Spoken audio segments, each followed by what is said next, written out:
Olá pessoal, tudo bem? Vamos falar agora, nesse momento, como nós podemos nos proteger contra as exposições às radiações, né? Nós vamos ter dois tipos de exposição, a exposição interna e a exposição externa. Vamos iniciar falando das exposições externas e depois vamos falar um pouco sobre as internas, né?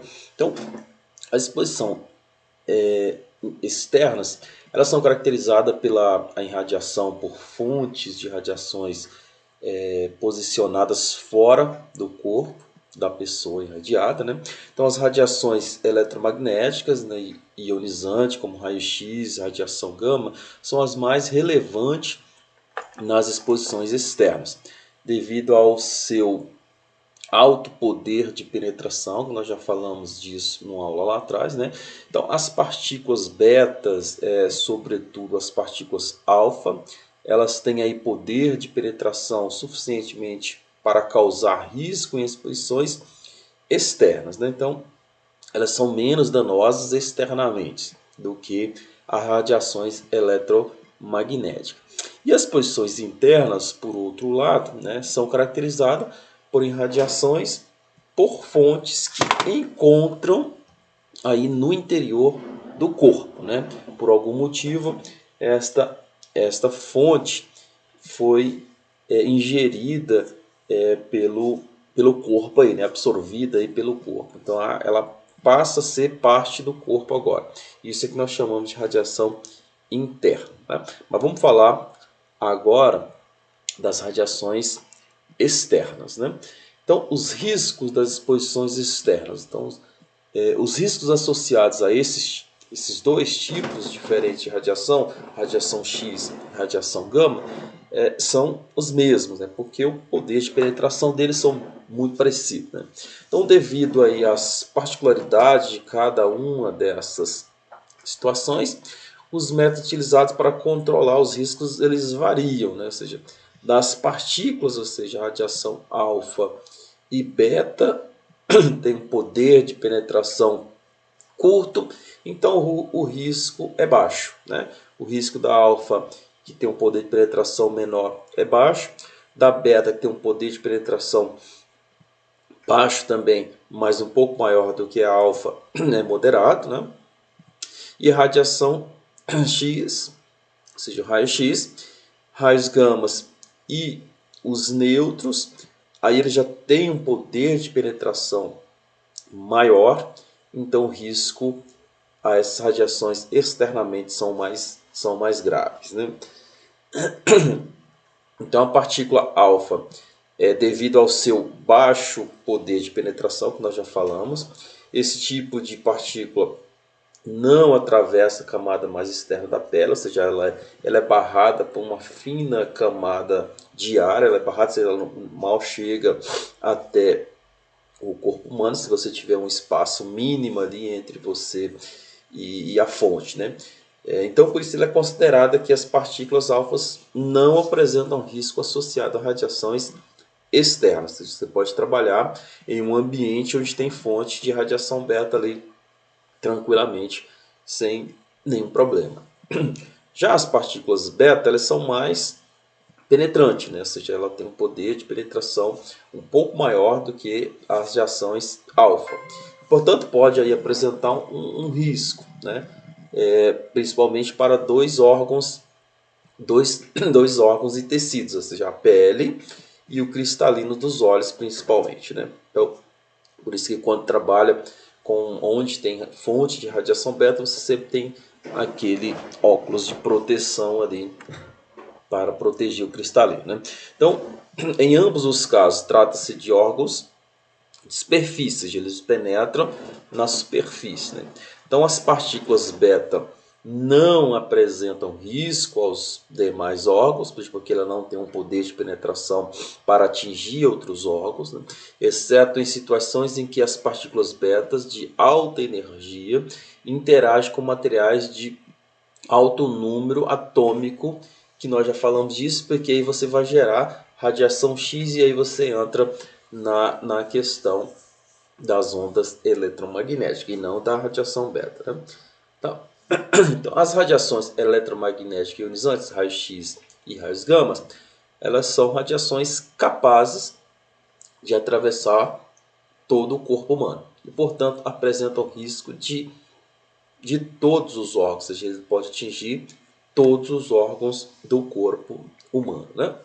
Os nêutrons também são capazes de atravessar o corpo humano, podendo depositar energia, processo de interação com os tecidos, ou seja, o espalhamento aí, né? E nós já falamos dessas interações lá atrás, né? Então, para diminuir a dose em uma exposição externa, os meios mais eficientes são a redução do tempo de contato, né, com essa radiação, o aumento da distância em relação à fonte, ou seja, você trabalhar mais longe possível da fonte, né, e o emprego de blindagem na fonte. Então, esses 3 pontos aqui são os principais que se trabalham para te proteger dessa fonte externa, né? Então, o fator tempo. A dose de radiação é diretamente proporcional ao tempo de exposição e em uma relação genérica dada por, matematicamente, né, falando, ela é dada por D igual a R vezes T, ou seja, onde D é a dose recebida, R é a taxa de dose no local, e T é o tempo de exposição, esse tempo que você permanece ali em contato com essa dose. Com isso aqui você consegue determinar qual a dose você recebeu durante aquele tempo que você ficou ali exposto a essa fonte, né? Então o tempo é um fator, portanto, que é utilizado no controle de risco. Nós temos alguns exemplos aqui.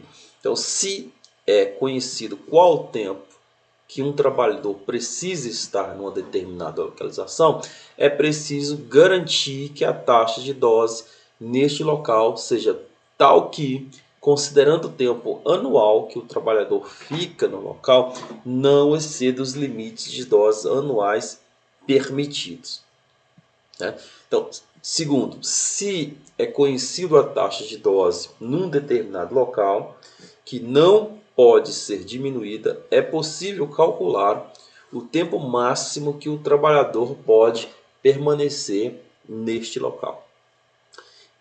Terceiro, em situação de rotina que envolve atividades de alta taxa de dose, o recurso útil para diminuir a tempo de irradiação é o treinamento do trabalhador para otimizar sua habilidade, ou seja, capacitar ali o trabalhador, né? O fator distância. Então, para fontes pontuais, a dose é inversamente proporcional ao quadrado da distância, seja, a lei do inverso do quadrado da distância. Quanto mais longe você tiver, isso vai ser inversamente ao quadrado, né? Proporcionalmente ao quadrado da distância, né? Ou seja, a lei do inverso do quadrado da distância deve ser sempre utilizada como forma de proteção, pois considera no meio rápido, barato, seguro e de fácil aplicação, especialmente em áreas abertas sem proteção física, né? Ou seja, então, quanto mais longe você estiver, menor vai ser o risco que você vai ter. Então, trabalhar cada vez mais longe aí da fonte de radiação. Ou seja, então a taxa de dose cai com o aumento da distância. Então, portanto, maximizar a distância, a fonte de radiação, é o método eficiente para diminuição dos riscos de contato. Então, nós temos lá x é igual a gama, gamão, né? A sobre d ao quadrado. A é a área, d é a distância da fonte até você, né? Ou seja, e K é igual ao gama, gamão, kerma, né? Do A vezes a área dividido por d ao quadrado, né? Então, ou seja, esse lambda aqui é denominado gamão, né? Então aí você consegue determinar exatamente qual a distância que você deve ficar aí da fonte. Então, na prática, ou seja, na prática é possível considerar fontes pequenas como pontiformes, quando a distância à fonte for de pelo menos 10 vezes a dimensão da fonte, né? Por exemplo, quando a distância em relação à fonte dobra, a dose diminui a 1/4 do seu valor. Então, portanto, deve ser sempre buscar maximizar a distância para a fonte de radiação. Então, para uma dada fonte, por exemplo, eu tenho lá que R1 vezes D1 ao quadrado é igual a R2 vezes D2 ao quadrado, né?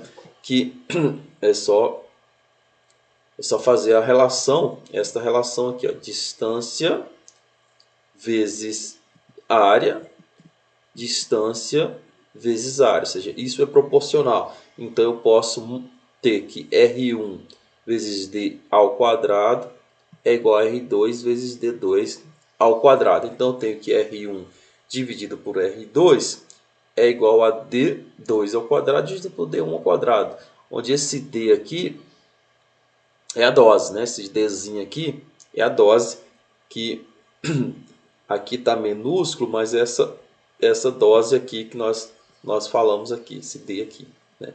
Esse D de dose aqui.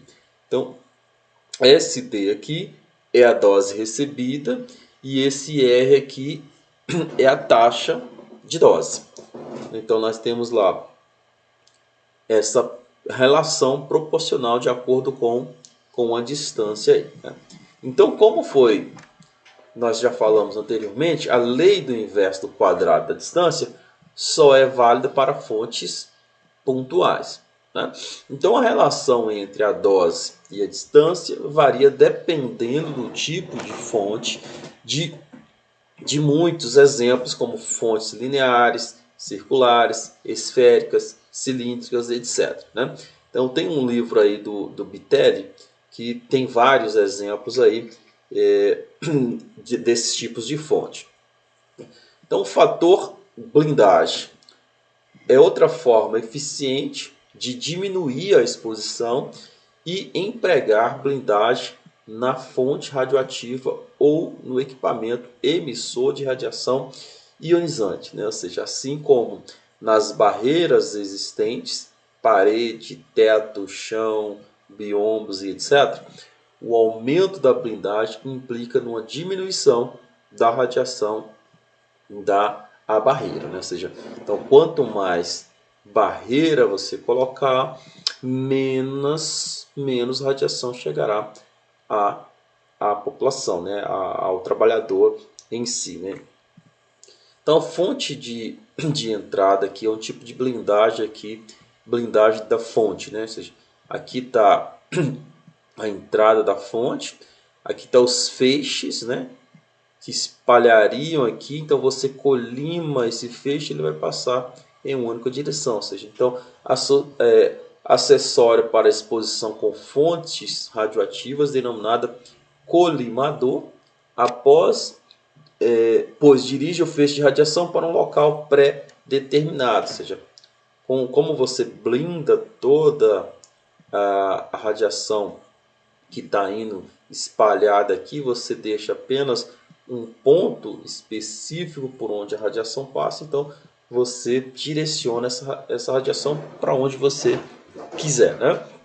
Nesse tipo de blindagem aqui. Então, é construída aí em tungstênio, capaz de atenuar a intensidade de radiação num fator de 1/16 até 1 dividido por 120, dependendo aí do modelo. Ou seja, então você consegue reduzir bastante esta exposição à radiação. Então, é indispensável quando o planejamento de exposição ocorre em áreas livres ou zona urbana, né? Você quer que menos pessoa possível entre em contato com essa radiação. Então você usa esse tipo de colimador, que é bastante usado em equipamentos aí dentro de hospitais, né? E na usina nuclear também. Então esse, ó, olha como funciona aqui no equipamento de raio-x. Tá aqui, tá o tubo de raio-x, né? Aí você colima essa fonte, né, de raio-x, e os feixes vai sendo irradiado numa direção preferencial, né, que você determinou aqui, né? Então acontece essa escolha da direção que a radiação vai. Ou seja, então, aí você tem lá aqui, então a parede de proteção ela é calculada através de gráficos específicos, né, encontrados na referida publicação que leva em consideração a distância do ponto a ser projetado, a máxima dose aceitável e os fatores de carga W da fonte radioativa e de ocupação T, né?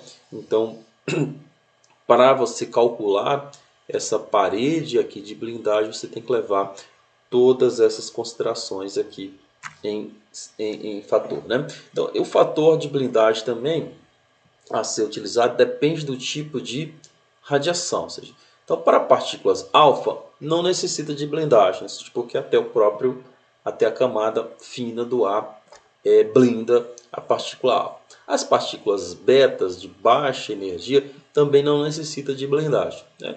Já as partículas betas de alta energia necessita de blindagem. Aí aqui você utiliza normalmente materiais de números atômicos baixos para minimizar a produção de raio-x, né, de freamento. Então, às vezes é necessário uma blindagem adicional para os raios-x, exemplo do acrílico ou lucite, né, que é um material de plástico, né, acrescido de chumbo para blindar aí o raio-x que vai ser produzido nessa colisão das partículas beta com esse material. Os raios-x e gama necessitam de blindagem e aí você pode ser utilizado concreto, chumbo, ferro, barita e etc, né?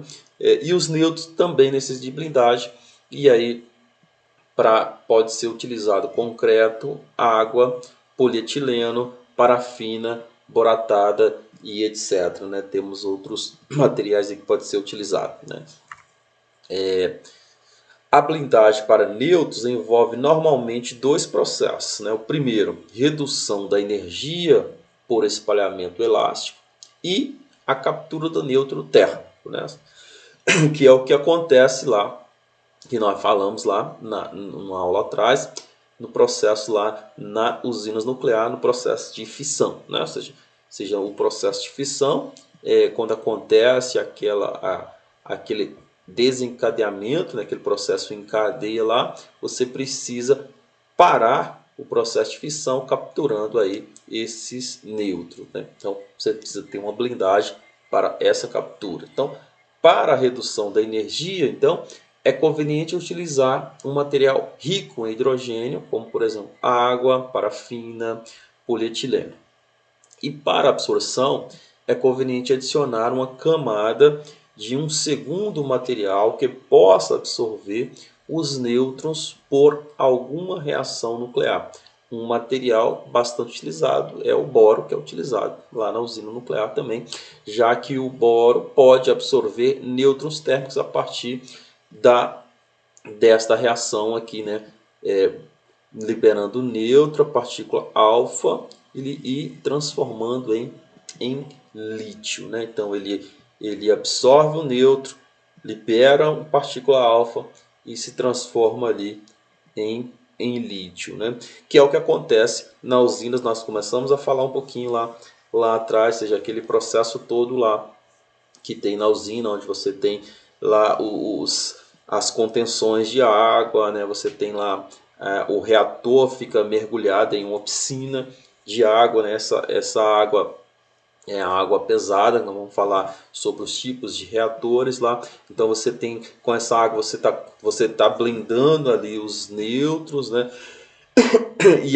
E aquelas varetas lá onde carregam lá o material fissível lá, ela tá entre placas de boro, né, ou de outro material, onde vai absorver então esses nêutrons aí de alta energia, né? Então, nesta reação, o boro absorve um nêutron, emite uma partícula alfa e se transforma em lítio, né?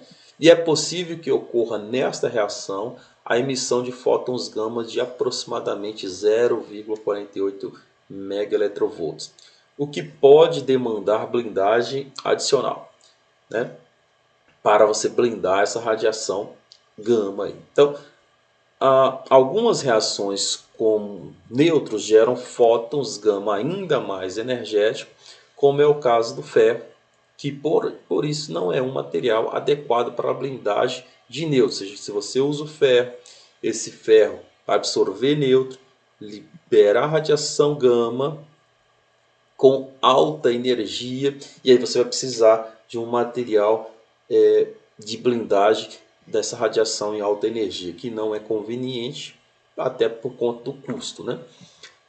Então, nós temos aqui a classificação das áreas de monitoramento que acontece em qualquer ambiente que lida com radiação. Então, para fins de proteção radiológica, é necessário classificar as áreas envolvidas nas atividades com radiação ionizante ou fontes radioativas.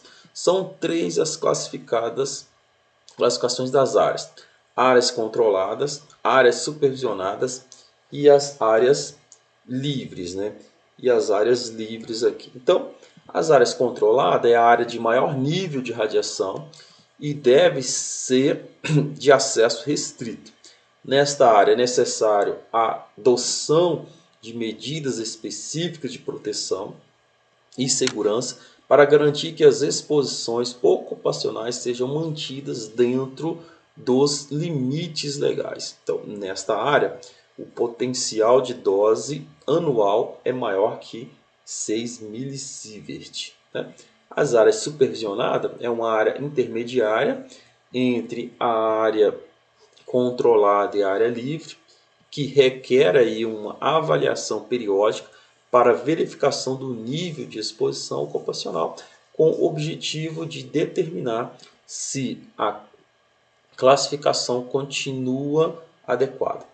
Enquanto a área for enquadrada como área supervisionada, ainda é necessária a adoção de medidas específicas de proteção e segurança.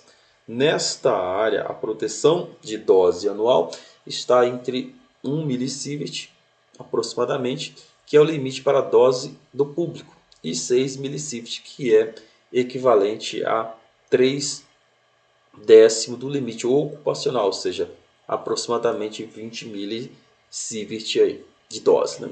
E as áreas livres são as áreas que não necessitam de medidas específicas de proteção e segurança e que os níveis de radiação estão próximos dos valores permitidos aí para os indivíduos do público. Então, nesta área, o potencial de dose anual é menor que 1 milisievert, né?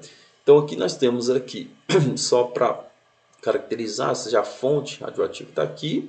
Então, aqui nós temos a área controlada, né? Aproximadamente 6 milisievert, né? Por ano. A área supervisionada entre 6 e 1 milisievert por ano. E aqui a área do público, né? A área livre, que é menor que 1 milisievert por ano, né? Então a sinalização, ou seja, quando se trata com radiação, você precisa identificar adequadamente, né? Então as áreas controladas e supervisionadas precisam ser corretamente sinalizadas. No primeiro caso, é obrigatório o uso de símbolo internacional de radiação ionizante, acompanhando um texto descrevendo o tipo de material, equipamento ou uso relacionado à radiação ionizante. Então, nesse segundo caso, deve haver sinalização nos acessos, indicado que se trata de uma área supervisionada, né? Então, aqui a gente terminou esse processo de proteção das exposições externas, né? Vamos falar um pouco agora sobre as exposições internas. Então, as exposições internas, muitas vezes, os indivíduos estão sujeitos não só às doses externas, mas também a doses internas, causada aí pela ingestão, inalação ou até a penetração na pele de materiais radioativos, né, em decorrência aí de contaminação. Então essas doses podem ser determinadas de forma indireta por meio de análise de urina ou excreta, por exemplo, ou diretamente empregando um contador do corpo inteiro, né? Então, como ocorre essa contaminação? Ela ocorre com uma exposição interna quando a fonte de radiação penetra o corpo humano, né? Então, para que haja exposição interna, é preciso que ocorra uma contaminação, né? Então, a contaminação ocorre quando existe presença de material radioativo em um local não indicado ou não esperado, né? Então, a contaminação normalmente acontece no manuseio de fontes não seladas, né? O que é fonte não selada? São as que possuem materiais radioativos de formas encapsulada ou em estado físico tal que não existe a possibilidade de perda de material em condições normais de uso. Então, as fontes seladas apresentam risco associados à irradiação externas, mas não apresentam risco de contaminação. Entretanto, em condições excepcionais, pode ocorrer contaminação, como é o caso de uma violação forçada da cápsula de contenção do material, que é o caso que aconteceu no acidente em Goiânia, que eu já falei para vocês, né? Ou seja, os trabalhadores foram lá numa fonte selada que tinha sido descartada em lixo comum. O pessoal foi lá, abriu essa fonte, dentro dessa fonte tinha césio e aí começou a contaminação, né? Eles levaram para casa deles, levaram para outros locais e aí começou a contaminação dentro do estado de Goiânia, né? Então, as fontes seladas não amplamente empregadas para a realização das seguintes técnicas são técnicas radiográficas, gamografia industrial, radiografia beta de neutro, técnicas de medição, medição de níveis de densidades e espessuras unidade, né? Técnicas de radiação, esterilização de produtos clínicos, prevenção de alimentos, radioterapia, braquiterapia, as técnicas analíticas, as análises químicas de rotina, análise de traços de elementos, análise de minérios no campo, determinação de construção de constituições de ligas, né? E outras técnicas como os detectores de fumaça, eliminadores de estática, para-raios, baterias nucleares, marca-passo, etc. São todos esses. Isso daqui é onde nós encontramos aí as fontes seladas, né? Então, os principais radioisótopos empregados nessas fontes são de fontes gamas, né? Como cobalto, césio, o rádio, etc. As fontes betas, fósforo, criptônio e etc. Fontes de nêutron, né? O polônio e assim por diante, né? E as fontes ionizantes, geralmente envolvendo emissões de raio-x de freamento ou partícula alfa, né? São aí os materiais mais utilizados nessas fontes seladas, né?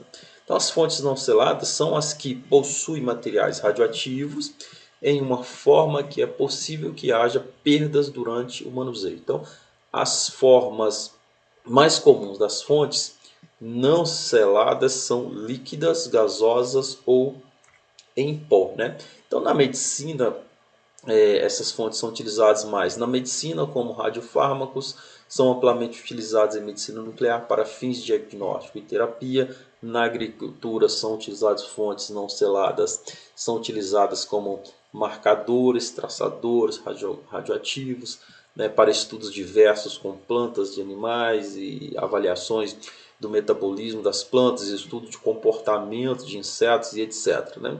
E na indústria são traçadores radioativos, também são utilizados na indústria, por exemplo, na detecção de problemas de vazamento, de mau funcionamento em grandes plantas em uma indústria química e etc, né?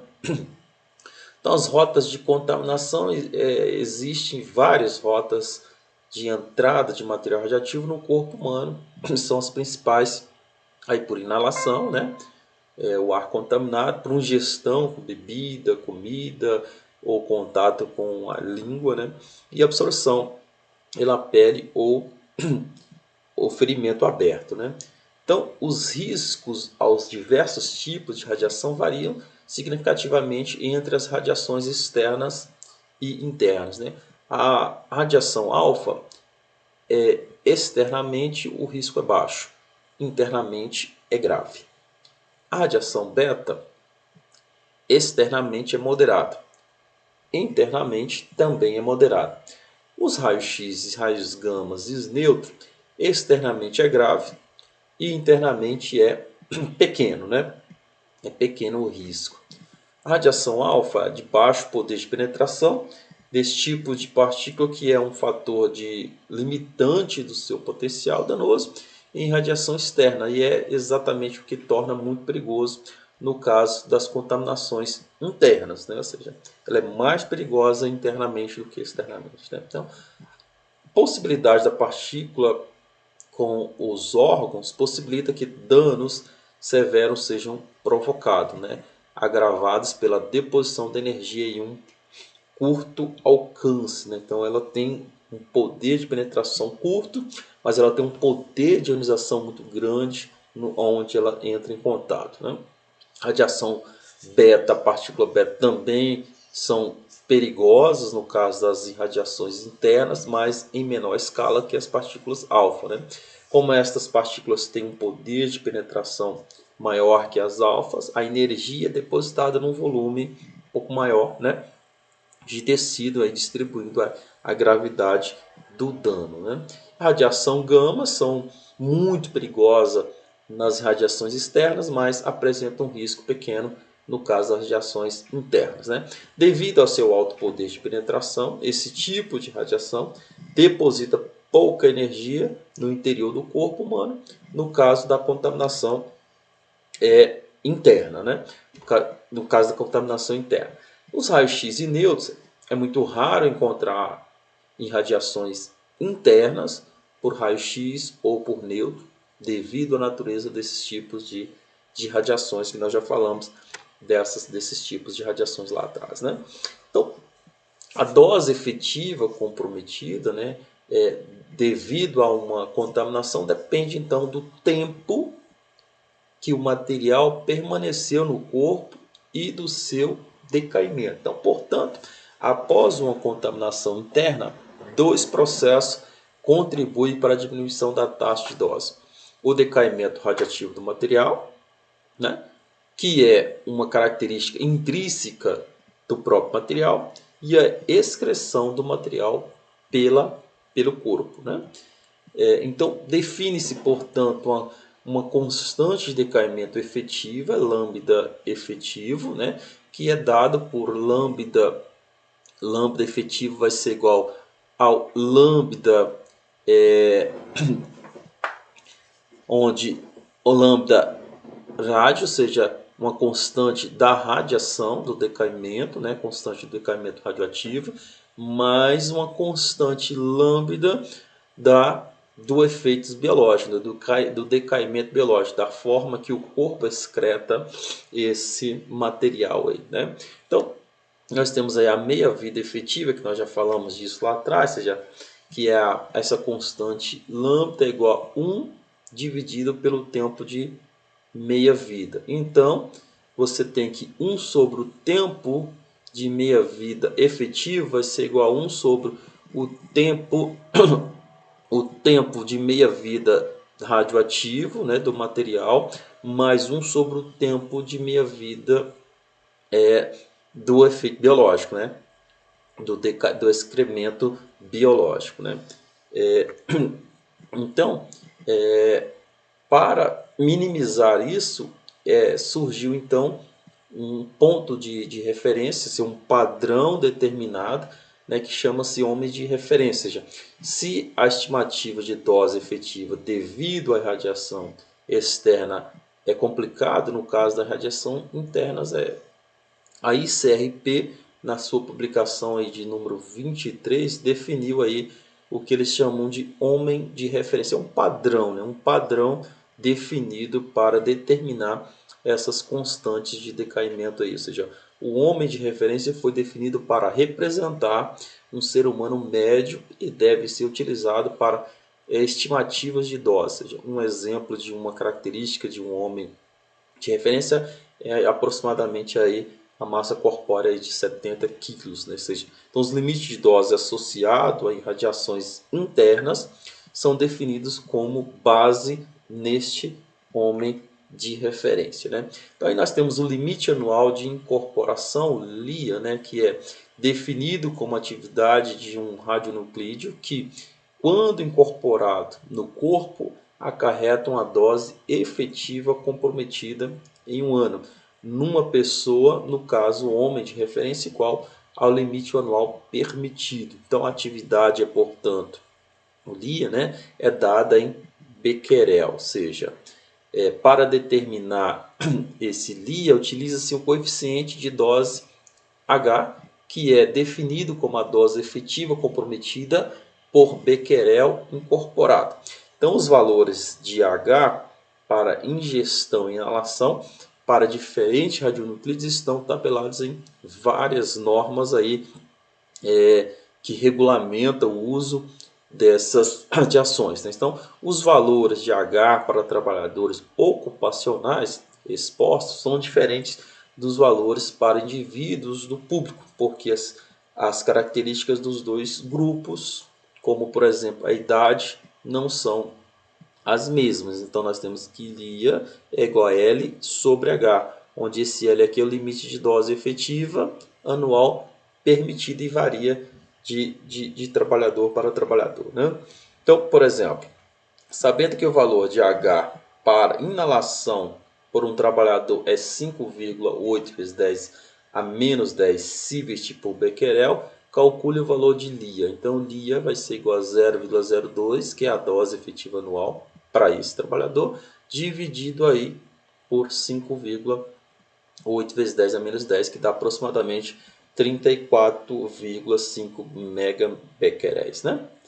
Então, monitoramento de superfície do ar contaminado, ou seja, com o intuito de limitar doses internas, foram introduzidos pela ICRP quantidades secundárias estabelecidas a partir de modelos metabólicos, ou seja, o LD, que é limite derivado, né? O limite derivado é para superfícies contaminadas. O LD é dado em becquerel por área, né? Centímetros quadrados, e considera a maior dose potencial que poderia resultar aí na contaminação da pele de inalação ou por ingestão em relação aos limites anuais permitidos. Então, em uma grandeza complexa, mais que utilizada para definição das áreas, em relação aos níveis de contaminação da superfície, né? Então, nós temos a concentração do ar derivado também, que chama CAD, né? Que é a concentração de um radionuclídeo presente no ar em becquerel por metro cúbico, por volume agora, né? Que poderia resultar na inalação por um trabalhador de um LIA em um ano, né? Ou seja, o CAD é igual a LIA, inalação em um ano, dividido por 2.400, né? Onde esse 2.400 metros cúbicos por ano é a taxa de respiração considerada para um homem de referência, né? Então, o valor estabelecido de modo a garantir a observância do princípio de limitação de dose, estando baseado numa taxa constante de inalação de um indivíduo, né? Considerando aí 2.000 horas por ano no local de trabalho aproximadamente. Não? Então, a classificação das áreas segundo o LD e o CAD é controlada, o nível de contaminação em superfície menor que 0,3 LD, um nível de contaminação aqui também menor que 0,3 para o CAD, né? Os de áreas supervisionadas 0,05 a 0,3 LD e 0,05 a 0,3 CAD também. Olha, a área livre maior aí, menor, né, que 0,05 LD e menor que 0,05 CAD também, né? Certo. Então, cuidados para evitar a contaminação interna, nós temos que minimizar da quantidade de material radioativo manuseado, confinar o material radioativo para que não haja dispersão para o meio ambiente, utilizar equipamento de proteção individual, os EPIs, né, como máscaras, luvas, macacões e entre outros, utilizar de dispositivos de proteção física, como barreiras, capelas, caixas com luvas, etc. Evitar fumar, comer ou beber em ambientes de manuseio de materiais radioativos para que não haja contaminação de substâncias que possam ser ingeridas. Sinalizar corretamente as áreas consideradas, a sua classificação, treinar os trabalhadores e manter a limpeza e a organização nas áreas restritas, né? Esses são os cuidados que devemos tomar para evitar a contaminação interna, né, dos trabalhadores, né?